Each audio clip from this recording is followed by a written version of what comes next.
السلام علیکم ورحمۃ اللہ وبرکاتہ۔ اللہ کا فضل و کرم ہے کہ ماشاء اللہ رمضان شریف گزر گیا اور شوال کا مہینہ شروع ہو گیا۔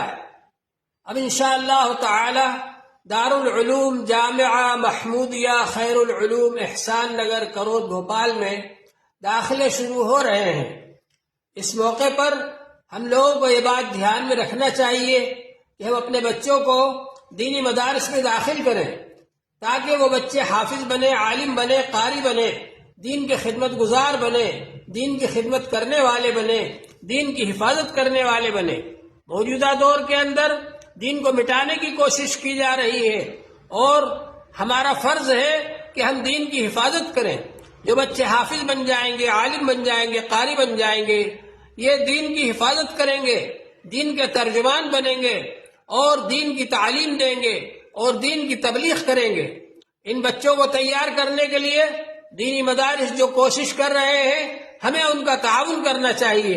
اپنے بچوں کو اگر ہم نے دینی مدارس میں داخل کیا تو یہ بچے نیک بنیں گے اور دین کے ترجمان بنیں گے اور سماج کے خدمت گزار بنیں گے اور لوگوں کے لیے خدمت کرنے والے بنیں گے، اپنے رشتہ داروں کا حق ادا کرنے والے بنیں گے، ماں باپ کی خدمت کرنے والے بنیں گے۔